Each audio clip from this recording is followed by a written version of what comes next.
Hello everyone! So we're going to take a little detour from our viewer requested cookbook reviews because today marks the anniversary of the Titanic hitting the iceberg and ultimately sinking. Now, we've already done a series about the Titanic and the food that was on board. We also did a series on her sister ship, the Olympic, and all the food that was served on board her. But I thought it'd be really good to look into the third sister, the Britannic. Now, kind of like the Titanic, Britannic would go on to have a very short and also tragic life.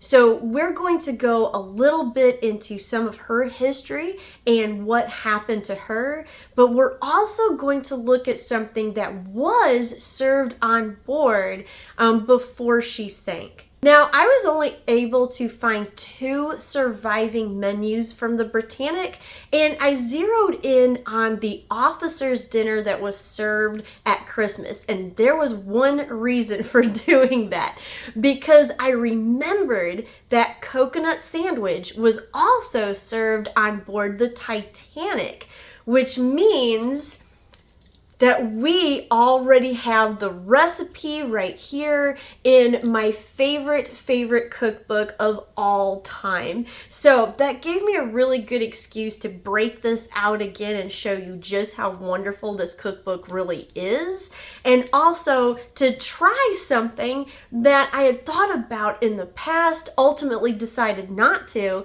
but now I can try it. So first I'm going to show a little bit about the Britannic, what made her so special, and ultimately what doomed her to the bottom of the sea.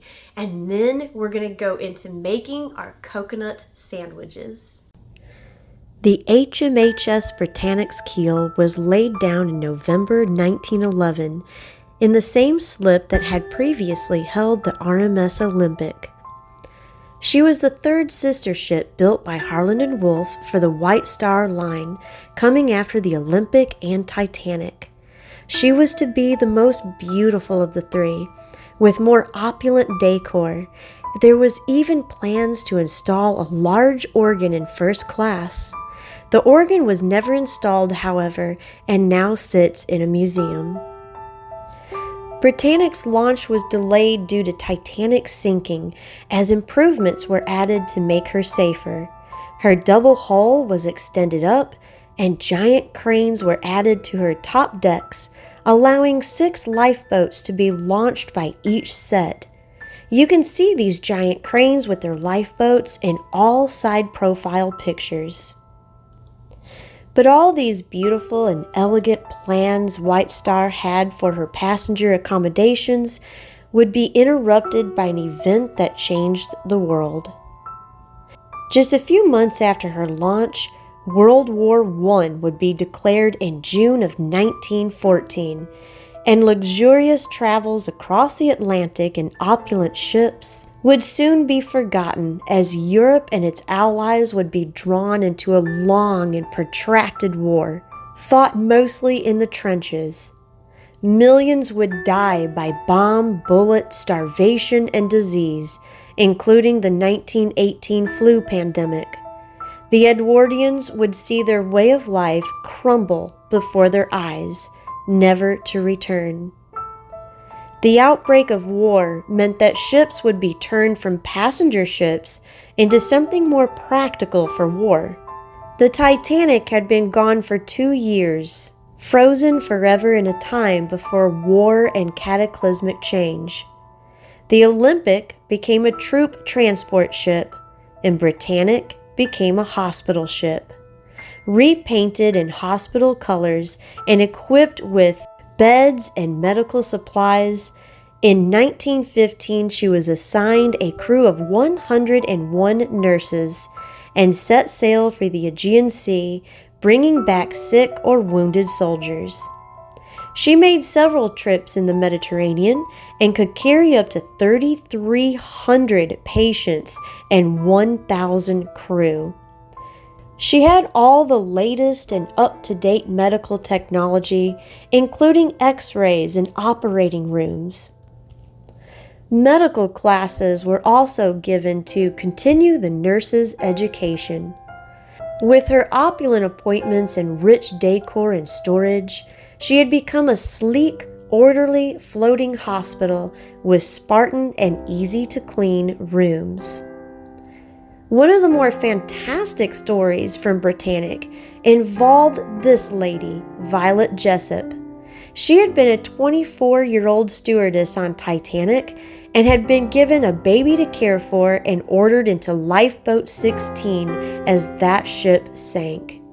She then served on Olympic, including the voyage in which the Olympic and HMS Hawk collided, causing Olympic to limp back to port. And as luck would have it, she became a nurse to serve on Britannic during that last and fateful voyage. This fascinating woman would go on to work in ships until 1950, dying in 1971 of heart failure. But in 1916, Violet was getting ready to begin her duties when Britannic struck a mine in the Kia Channel. The resulting damage allowed seawater to pour into 5 boiler rooms. She would have remained floating, however, if not for one tragic decision. The nurses had opened most of her portholes to air out the wards, giving the seawater even more entries as the ship listed. This was a death knell for the ship, and all that could be done was evacuate. 2 lifeboats were launched before captain's orders, resulting in those lifeboats getting sucked into her still churning propellers. 30 were killed. After that, lifeboats were lowered safely, and 1,036 survived, including, of course, Violet Jessup. The miracle was that Britannic was empty of patients and only carried medical staff and crew. Otherwise, the death toll would have been higher than Titanic's. She sank in just 55 minutes in about 400 feet of water. She was discovered in 1975 by diver Jacques Cousteau and has been studied, photographed, and filmed several times since. And just as Titanic is a time capsule of the rich and spoiled Edwardian society, her sister Britannic is a time capsule of that society at war.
Okay, finally ready. It actually wasn't too bad. Really? These weren't the hardest cookies I've ever made, so, that's one point in their favor. I will say, though, that the vegan butter, the Country Crock, gave me a lot of trouble with that filling. I don't know if you guys noticed during the filming or trying to spread it.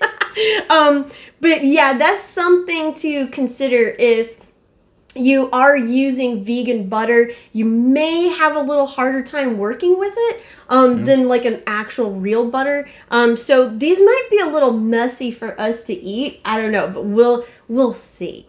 Okay, let's just go ahead and grab one. Now, Mitch he's not the... I'm not super fond of coconut. Yeah, he's not a big fan of coconut, but he wants to try one in the interest of history. And science. Yeah, to see what was served on board the Titanic and Britannic. You ready?